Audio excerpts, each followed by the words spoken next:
আসসালামু আলাইকুম বন্ধুরা, আজকে আমি আপনাদেরকে ঘুরে দেখাবো বাজিদ বোস্তামি মাজার। এই পর্বটি হচ্ছে প্রথম পর্ব। বাংলাদেশের বন্দরনগরী চট্টগ্রাম পাহাড়, সমুদ্র আর ইতিহাসে ঘেরা এক অনন্য শহর। এই শহরের বুকেই আছে এক পবিত্র স্থান, বাজিদ বোস্তামি মাজার। চলুন আমরা ঘুরে দেখি। আপনারা চট্টগ্রামের যে স্থান থেকে আসেন, আপনারা চট্টগ্রাম বাজিদ বোস্তামি এসে নামবেন, কারণ এই মাজারের নামে এই এলাকাটা পরিচিত।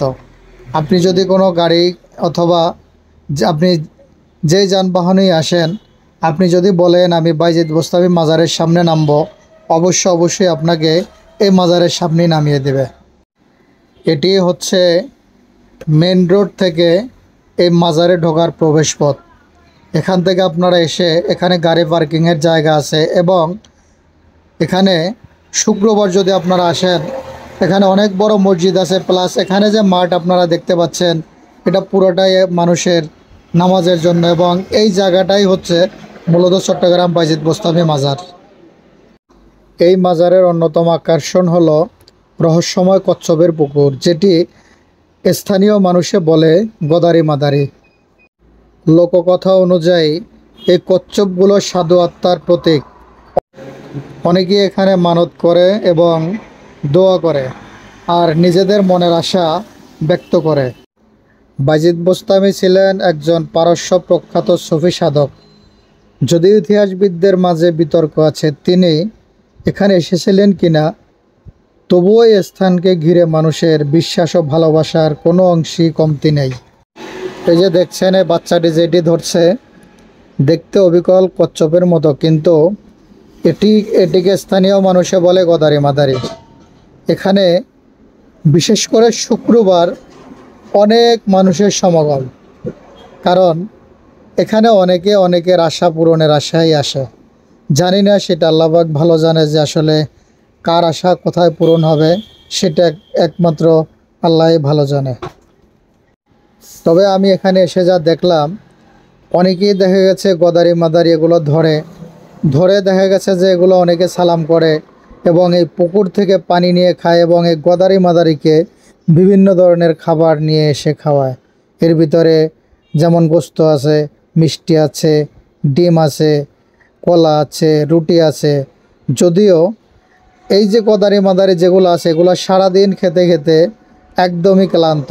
দেখুন, তাকে খাওয়ানোর জন্য কতই না চেষ্টা করা হচ্ছে, কিন্তু সে একদমই খাচ্ছে না। কারণ তার পেটে যদি ক্ষুধা না থাকে, তাহলে সে কিভাবে খাবে? তারপরেও তাদের চেষ্টার কোনো অংশই কমতি নাই।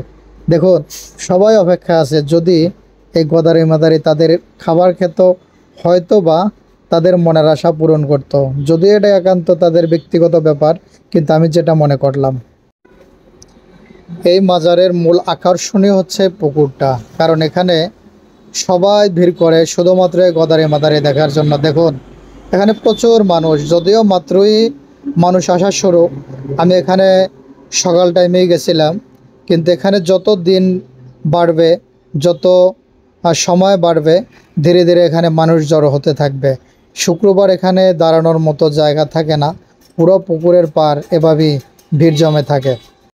এখানে অনেকেই খাওয়ানোর জন্য চেষ্টা করে, ব্যর্থ, এরা ক্লান্ত। দেখুন, সবাই একটু রোদ থেকে আড়ালে গিয়ে দাঁড়াইছে, কারণ প্রত্যেকের জায়গা থেকে প্রত্যেকে অনেক চেষ্টা করেছে। এখন যেটি দেখতে পাচ্ছেন, এটি হচ্ছে বাজিদ বোস্তামি মাজারের মসজিদ। এটি একদমই নতুন নির্মিত। মসজিদটি খুবই সুন্দর, এবং এর ভিতরে ঢুকলে আলাদা একটা প্রশান্তি। গরমের ভিতরে মনে হয় যেন আমি এসির ভিতরে ঢুকেছি। দেখুন, খুবই সুন্দর একটা মসজিদ।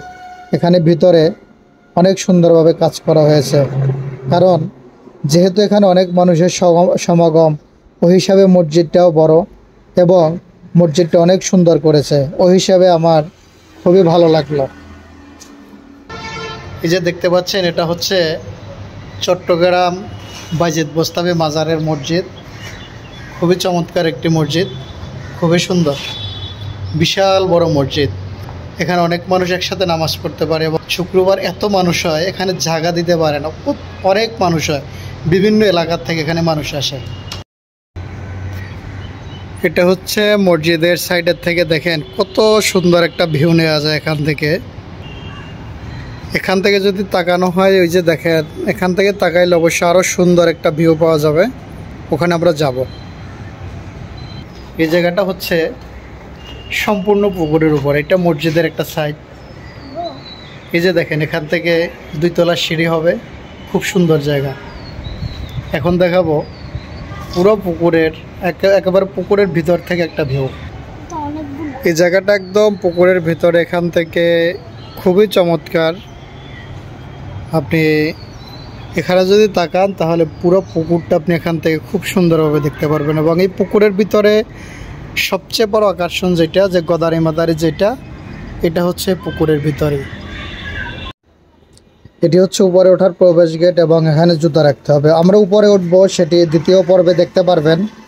তো সবার প্রতি একটাই অনুরোধ থাকবে, চ্যানেলটি সাবস্ক্রাইব করবেন এবং লাইক কমেন্ট করে আমাদেরকে উৎসাহ দিবেন, যাতে আরও ভালো ভালো ভিডিও আপনাদের সামনে হাজির করতে পারি। আসসালামু আলাইকুম।